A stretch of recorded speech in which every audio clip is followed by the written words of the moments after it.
మహాలక్ష్మి కోసం వచ్చి చక్రి తల్లి ఫోటో చూసి గుండె పగిలి నిజం తెలుసుకున్న లలిత. ఇంతకు ఏం జరిగింది? అసలు మహాలక్ష్మి కోసం వచ్చి చక్రి తల్లి ఫోటో చూసి గుండె పగిలి నిజం ఏం తెలుసుకుంది లలిత? ఇదంతా కూడా వీడియోలో చూసి తెలుసుకునేద్దాం. పొదరిల్లు రేపటి ఎపిసోడ్స్లో ఏం జరగబోతుందో ముందుగా తెలుసుకోవాలి అనుకుంటే వీడియోని లైక్ చేసి ఛానల్ని సబ్స్క్రైబ్ చేసుకోండి. మొత్తం మీరు చూసుకున్నట్లయితే చక్రి అబద్ధం చెప్పాడని మోసం చేశాడు అన్న విషయం తెలుసుకుంది మహాలక్ష్మి. ఎలా అంటే పదే పదే మీరు ఆర్కిటెక్ట్ కదా, మీరు నా కోసం జాబ్ చూశారు కదా అంటూ మాధవ్ ముందు మహాలక్ష్మి బాధపడుతూ మాట్లాడేసరికి మాధవ్కి అసలే అబద్ధం అంటే చిరాకు. పైగా ఒక ఆడపిల్లని మోసం చేయడం అంటే తనకు చాలా బాధాకరంగా ఉంటుంది. అందులోనూ మహాలక్ష్మి అమాయకత్వంగా ఉంటూ అందరితోటూ కలిసిపోయే మహాలక్ష్మిని బాధ పెట్టడం ఇష్టం లేక తను ఆర్కిటెక్ట్ కాదు, ఒక తాపీ మేస్త్రిని అన్న విషయాన్ని అయితే చెప్పేస్తాడు. ఆ విషయం చెప్పడంతో మహాలక్ష్మికి చాలా కోపం వస్తుంది చక్రి మీద. ఇప్పుడు చక్రి ఎక్కడున్నాడు అనగానే నాకు తెలియదమ్మా వాడి మీద అని చెప్పనేసరికి, వద్దు పెద్ది, నువ్వు చక్రి కోసం సంజాయిషి చెప్పొద్దు నాకు అని చెప్పి మహాలక్ష్మి కాస్త అక్కడి నుంచి చాలా కోపంగా ఒక పార్కు దగ్గరికి వెళ్తుంది. వెళ్ళి చక్రికి ఫోన్ చేసేసరికి చక్రి కాస్త వస్తాడు. వచ్చేసరికి మీరు నాకు ఎందుకు అబద్ధం చెప్పారు అంటూ నిలదీసేసరికి, నేను చాలా అబద్ధాలు చెప్పానే, ఏ అబద్ధం గురించి తెలిసిపోయి ఉంటుంది, ఇప్పుడు ఏ అబద్ధం గురించి నన్ను నిలదీస్తుంది అని చక్రి ఆలోచిస్తూ ఉంటాడు. ఆలోచిస్తూ ఉండేసరికి, చెప్పండి మీ అన్నయ్య పెద్ద ఆర్కిటెక్ట్ అని చెప్పి నన్ను ఎందుకు మోసం చేశారు, ఎందుకు అబద్ధం చెప్పారు, ఉత్తుత్తు ఇంటర్వ్యూ ఎందుకు ఏర్పాటు చేశారు అని చెప్పి నిలదీయడంతో ఇంకా ఒక్కసారిగా చక్రికైతే కోపం వస్తుంది. షాక్ అయిపోతాడు. ఎందుకంటే మహాలక్ష్మికి ఈ విషయాలన్నీ తెలియదు కదా, సో ఈ విషయాలు ఎలా తెలిసాయి అన్న విషయంతో షాక్ అయిపోతాడు. మహాలక్ష్మి గారు అనగానే, ఏంటి ఈ విషయాలన్నీ నాకెలా తెలుసు అనుకుంటున్నారా, మీరైతే నన్ను మోసం చేస్తారు కానీ పెద్ది నన్ను మోసం చేసే మనిషి కాదు, నాకు పెద్ది గురించి పెద్దియే చెప్పారు, నేను ఆర్కిటెక్ట్ని కాదమ్మా, నేను కేవలం తాపీ మేస్త్రిని మాత్రమే, నీ ముందు నన్ను తక్కువ కాకుండా చేయడం కోసం నా తమ్ముడి ఇలా చెప్పుండొచ్చు, కారణం నాకు తెలియదమ్మా అంటూ చెప్పాడు. అయినా మీకు అలా ఎలా అబద్ధం చెప్పాలనిపించింది, అసలు నాకు అబద్ధం చెప్పాలన్న ఆలోచన ఎందుకు వచ్చిందండి, నాకు అబద్ధం అంటే ఇష్టం ఉండదు అని మీకు తెలుసు, అలాంటిది నేను ఎంతో అభిమానించే పెద్ది విషయంలో మీరు అబద్ధం చెప్పారు, దానికి పెద్దియే నన్ను క్షమాపణ అడిగారు తెలుసా, అంత మంచి మనసు ఉన్న మనిషి నన్ను క్షమాపణ అడుగుతుంటే నాకు ఎంత బాధగా అనిపిస్తుంది, అసలు మీరు అబద్ధాలు చెప్పడం ఇదేనా, ఇందాకేంటి అంటున్నారు ఏ అబద్ధము అని అంటే మీరు నాకు చెప్పినవన్నీ అబద్ధాలేనా అని చెప్పనేసరికి, అది కాదు మహాలక్ష్మి గారు అని చెప్పాను కానీ, ఇంకా చాలు చక్రి గారు వెళ్ళండి అని చెప్పాను కానీ, అదేంటి మీరు రారా అని చెప్పనేసరికి, నా గొడవ మీకెందుకు, ఎక్కడి నుంచి మీరు వెళ్తారా లేక నన్నే వెళ్ళమంటారని చెప్పనేసరికి, వెళ్తానంటూ ఇంకా ఇంటికి వెళ్తాడు. ఇంటికి వెళ్ళేసరికి ఇంటి దగ్గర కేశవ ఇటు మాధవ ఇద్దరు ఎదురు చూస్తూ ఉంటారు. చక్రి రావడంతో ఏంటి మహాలక్ష్మి ఎక్కడ్రా అనగానే, సత్యహరిశ్చంద్రుల్లా అన్నీ నిజాలే మాట్లాడతావు కదా, నువ్వు మాట్లాడిన నిజాలకు మహాలక్ష్మి వెళ్ళిపోయినట్టుంది, ఇప్పుడు నీకు సంతోషంగా ఉందా అని చెప్పాను కానీ, ఏం మాట్లాడుతున్నావురా, అన్నయ్యను పట్టుకుని అంత మాట అంటావేంట్రా అని చెప్పాను కానీ, మరి మహాలక్ష్మికి నిజమెవడు చెప్పమన్నాడు, తర్వాత నేను ఎప్పుడోకప్పుడు చెప్పేవాడిని కదా అంటూ మాట్లాడేసరికి, అబద్ధాలు నువ్వు చెప్పి అన్నయ్యని తప్పు పడతావేంట్రా అంటూ ఇంకా ఇద్దరు అంటే కేశవ ఇటు చక్రి ఇద్దరు కూడా కలబడతారు. ఆ కలబడ్డంలో చక్రి కేశవను దవడ మీద కొట్టాలనుకున్న ప్రయత్నం చేస్తాడు.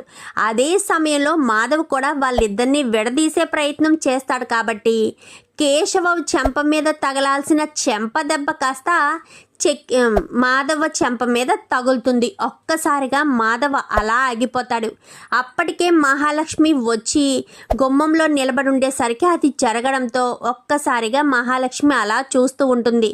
మహాలక్ష్మి వంక చూసి కొంచెం చిన్నబుచ్చుకున్నట్టు అనిపిస్తుంది కదా మాధవ్కు. పాపం చిన్నవాడు తనని కొట్టాడు అంటే ఎంత గిల్టీగా అనిపిస్తుంది. సో ఇంకా తల ఎత్తుకోలేక గదిలోకి వెళ్ళిపోతాడు. వెళ్ళిపోయేసరికి, ఏంట్రా అన్న అన్నయ్యని పట్టుకుని కొట్టావు అనగానే నేనేమన్నా కావాలని కొట్టానా అంటూ ఇంకా వాడు బయటికి వెళ్ళిపోతాడు. చిచి అనుకుంటూ మహాలక్ష్మి వెళ్ళిపోతుంది. పాపం పెద్ది చాలా మంచివాడు, కానీ ఈ చక్రి ఎందుకు ఇలా అన్ని అబద్ధాలు చెప్తున్నాడు? అసలు ఏంటిదంతా? అసలు పాపం పెద్ది బాధపడుతున్నాడేమో అనుకుని ఇంకా వంటగదిలోకి వెళ్ళి పెద్ది బాధపడుతున్నావా అని చెప్పనేసరికి ఎందుకు బాధపడతానమ్మా అని చెప్పాను. కానీ మీ తమ్ముడు మిమ్మల్ని కొట్టాడు కదా, కావాలని వాడు కొట్టలేదు కదా, కేశవని కొట్టాలనుకున్నాడు, నేను అడ్డు వెళ్ళడం వల్ల నన్ను కొట్టాడు అంతే కదా, ఏం కాదు, కొట్టింది నా తమ్ముడే కదా అనగాని ఇంత గొప్ప మంచి మనసున్న మీకు తమ్ముడుగా ఆ చక్రి ఎలా ఉన్నాడో నాకు అర్థం కావట్లేదు అని చెప్పి ఇంకా మహాలక్ష్మి బయటకు వస్తుంది.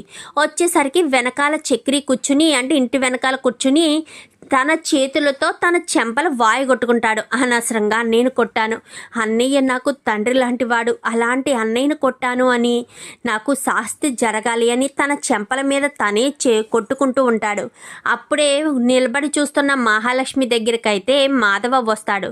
వచ్చేసరికి అన్నయ్య అంటూ వెనక్కి తిరిగి కాళ్ళు పట్టుకునేసరికి క్షమించన్నయ్య అని చెప్పాను, కానీ నువ్వేమీ కావాలని కొట్టలేదురా అని చెప్పనేసరికి లేదన్నయ్య, నీ ఒంటి మీద నేను చేసుకున్నాను, నేను చేసింది తప్పే, చాలా పాపం ఘోరం, నేను చాలా పెద్ద తప్పు చేశాను, నన్ను క్షమించన్నయ్య అంటూ బ్రతిమాలుతూ కాళ్ళు పట్టుకునేసరికి నువ్వు నా తమ్ముడురా, నువ్వు నాకు క్షమాపణ చెప్పొద్దు అని ఇద్దరు కూడా ఒకరినొకరు హత్తుకుంటారు.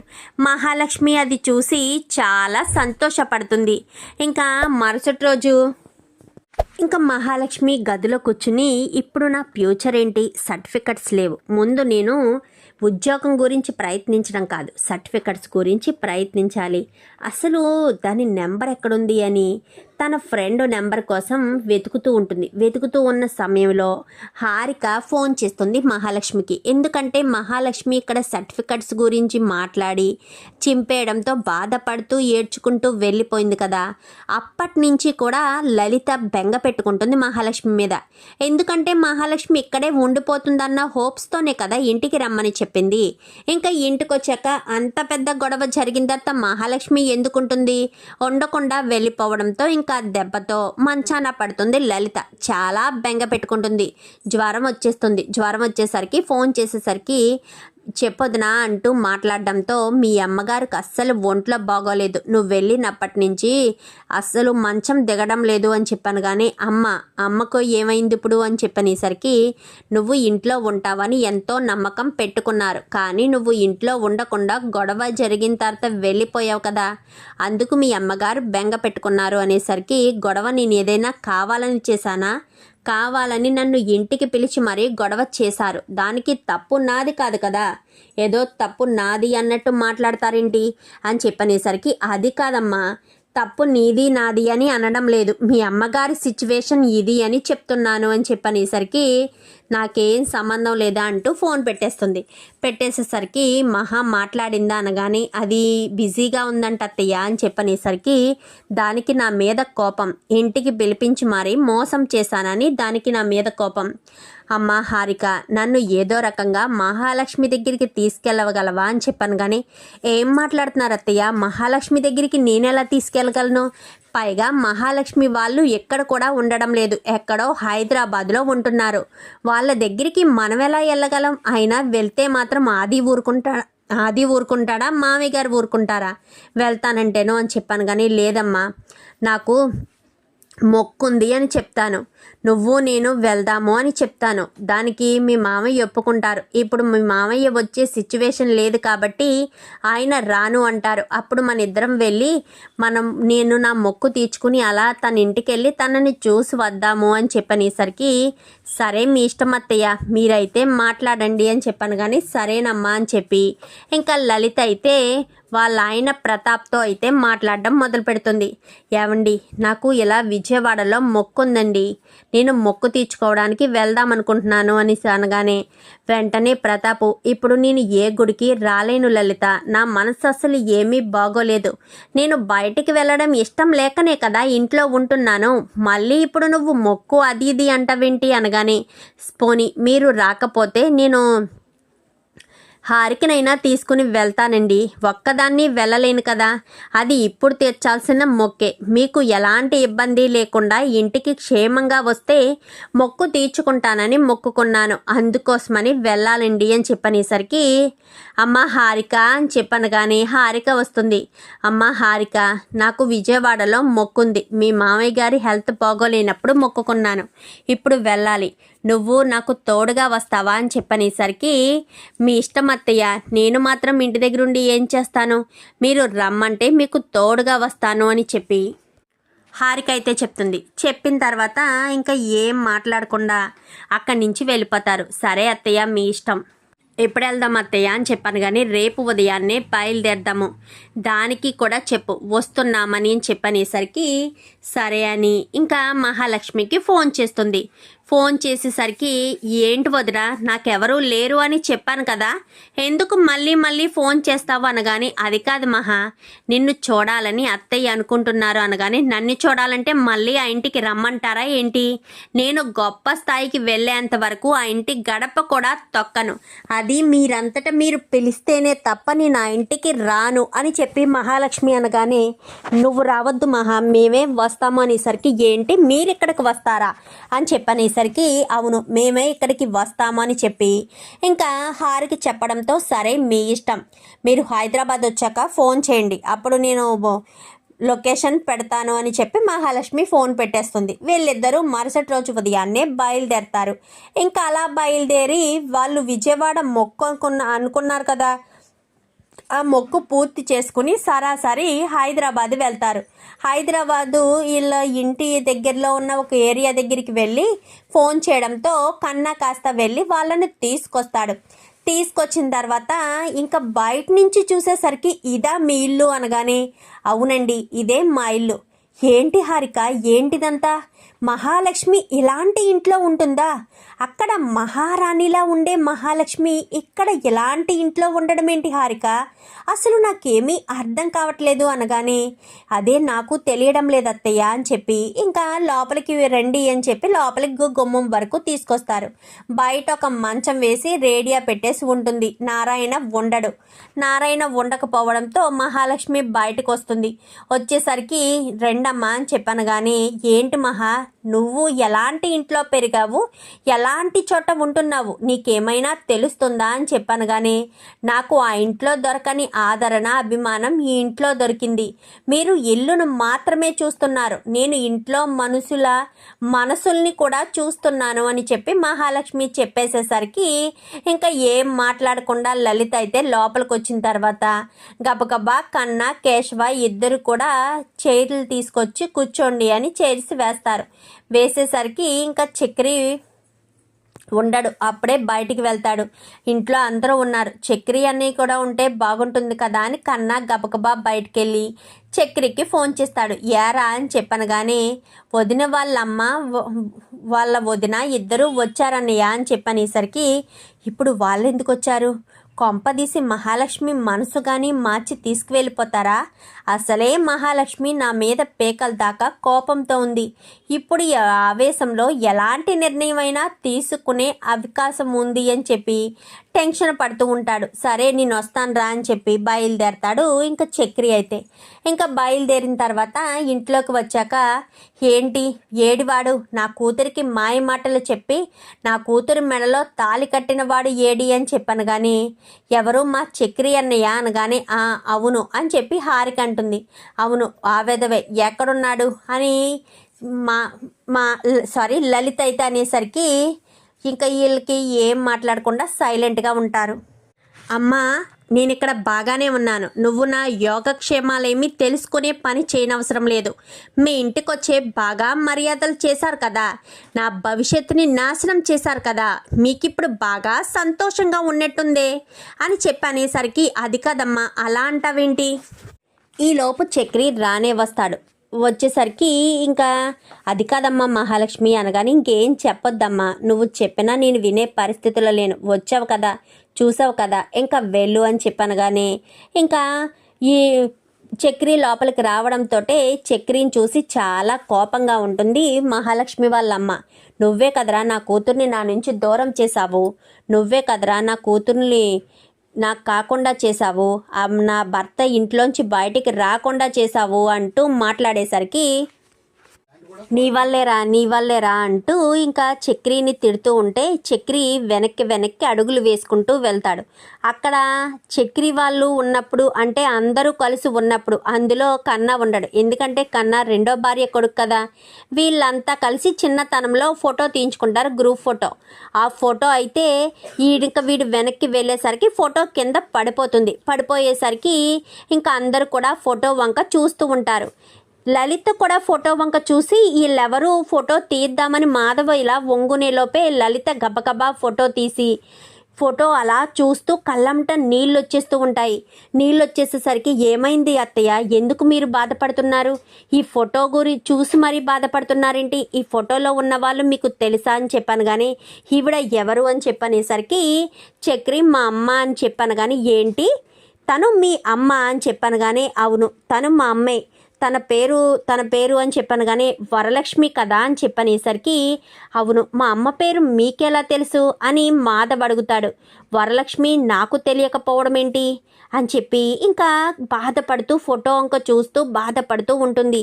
ఈలోపు నారాయణ ఎవరొచ్చారా ఇంటికి అని చెప్పాను కానీ నాన్న అమ్మ గురించి ఈవిడెవరో బాధపడుతున్నారని కన్నా చెప్తాడు. కన్నా చెప్పేసరికి ఎవరండి మీరు అని చెప్పాను కానీ నువ్వెవరు అని చెప్పనేసరికి మా వరలక్ష్మి అని అంటున్నారు, మరి మా నాన్న తెలీదా అని చెప్పాను కానీ వరలక్ష్మి ఎవరో కాదు నా ఆడపడుచు.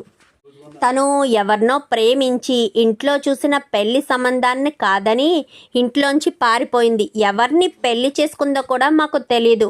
నేను పెళ్లి చేసుకుని అత్తవారింట్లో అడుగు పెట్టిన తర్వాత నాకు పరిచయమైన మొదటి స్నేహితురాలు తనే. వరలక్ష్మి నేను చాలా క్లోజ్గా ఉండేవాళ్ళం. తను ఇంటి నుంచి బయటికి వెళ్ళిపోయిన తర్వాత నేను వారం రోజులు మామూలు మనిషిని కాలేకపోయాను. నాకు వరలక్ష్మి అంటే అంత ఇష్టం. అంటే నా ఆడపడుచు కొడుకులా మీరు అని చెప్పనేసరికి అవునమ్మా, తను ఎప్పుడూ పుట్టింటి గురించి బాధపడుతూనే ఉండేది. ముఖ్యంగా వాళ్ళ వదిన గురించి చాలా బాధపడేది. మా వదిన నన్ను ఎంతో ప్రేమగా చూసుకుంది. అలాంటి వదిన్ని నేను వదిలేసి వచ్చాను. వదిన నన్ను ఒక మంచి స్నేహితురాల్లా భావించింది అని ఎంతో బాధపడేది. అంటే వరలక్ష్మి ఇంటి నుంచి వచ్చేసింది మీ గురించేనా అని చెప్పనేసరికి అవును తను నేను ప్రేమించుకున్నాము. నాకు ఆస్తి అంతస్తు లేకపోయినా నేను కష్టపడి తనని పోషిస్తాను అనే నమ్మకంతో నా మీద నమ్మకం పెంచుకుని తను బయటికి వచ్చేసింది. తను ఉన్నంతకాలం తనకు ఏ లోటు లేకుండా జాగ్రత్తగా చూసుకున్నాను. చివరి రోజుల్లోకి తనకి ఆరోగ్యం క్షీణించి ట్రీట్మెంట్ చేయించే ప్రయత్నం చేశాను కానీ తన శరీరం దానికి సహకరించలేదు. ఎంతసేపు పుట్టింటి మీదే ఉండేది. మా అన్నయ్యని చూడాలి, మా వదిన్ని చూడాలి అనే ఆశతోనే తను చివరిసారి కన్ను మూసింది అని చెప్పి ఇంకా నారాయణ అయితే చెప్తాడు. ఇదంతా విన్న తర్వాత ఇంకా లలిత చాలా బాధపడుతుంది. బాధపడకండి అత్తయ్య, బాధపడకండి. అయినా మీ ఆడబడుచు లేకపోతేనే మీ ఆడబడుచు కొడుకునే కదా మహాలక్ష్మి పెళ్లి చేసుకుంది అని చెప్పనేసరికి అవును నాకు నా ఆడపడుచు అంశ నువ్వు అని చెప్పి అప్పటి వరకు చక్రిని కాస్త దగ్గరికి తీసుకునేసరికి ఇంకా చక్రి అయితే అవును అనేసరికి అయితే మహాలక్ష్మి నువ్వు సరైన ఇంటికే వచ్చావమ్మా, నా ఆడపడుచు చాలా మంచిది అని చాలా సంతోషంగా మాట్లాడుకుంటారు. బాబు అని చెప్పనేసరికి చెప్పండి అని చెప్పాను కానీ చెప్పండి ఏంటి బాబు, నేను మీకు మేనత్తనవుతాను, అత్త అని పిలవండి, మీరంతా కూడా నా మేనల్లుళ్ళు. నా ఆడబడుచుని చూసుకోకపోయినా నేను మిమ్మల్ని చూశాను, మా అన్నయ్యని చూశాను, నాకు చాలా సంతోషంగా ఉంది. అమ్మ మహాలక్ష్మి, మీ నాన్న అంత తొందరపాటు నిర్ణయం తీసుకుంటాడని అస్సలు అనుకోలేదు. నిన్ను ఇంటి దగ్గర ఉంచడానికైతే నేను ప్రయత్నం చేశాను కానీ సర్టిఫికెట్లు తగలపెట్టడం అది నాకు తెలియదమ్మా. మీ నాన్న ఆవేశంలో మీ ఇద్దరు ఆవేశంతో ఆ సర్టిఫికెట్లు మీ నాన్న తగలపెట్టేశాడు. నిజంగా నేను చాలా బాధపడ్డాను. నువ్వు అక్కడే ఉండిపోవాలనే తప్ప వేరే ఉద్దేశం నాకు లేదు. ఇప్పుడు నువ్వు మీ నాన్నను ఒప్పించి చెల్లెలు కొడుకులే కదా, ఖచ్చితంగా మీ నాన్న మీ పెళ్ళిని యాక్సెప్ట్ చేస్తారు.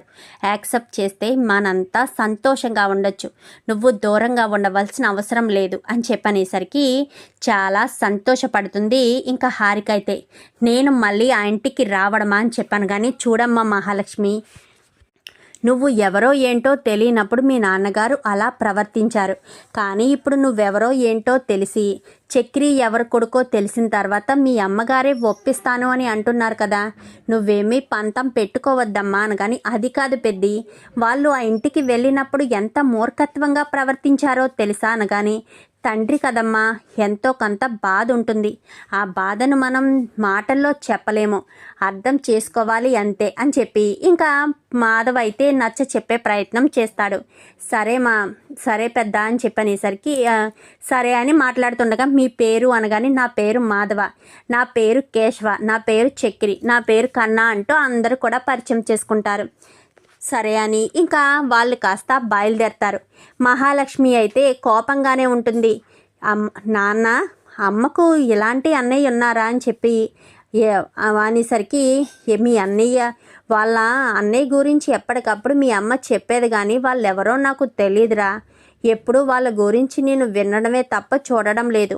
మీ అమ్మ నన్ను ఇష్టపడి ప్రేమించి ఇంటి నుంచి బయటికి వచ్చేసింది కాబట్టి మళ్ళీ పుట్టింటి గడప కూడా తొక్కలేదు. వాళ్ళు కూడా మేము ఎక్కడున్నామనేది తెలుసుకునే ప్రయత్నం చేయలేదు అంటూ ఇంకా నారాయణ చెప్పేసేసరికి, అంటే మహాలక్ష్మి నాకు మరదలన్నమాట అని చక్రి లోపల తెగ సంతోషపడిపోతూ ఉంటాడు.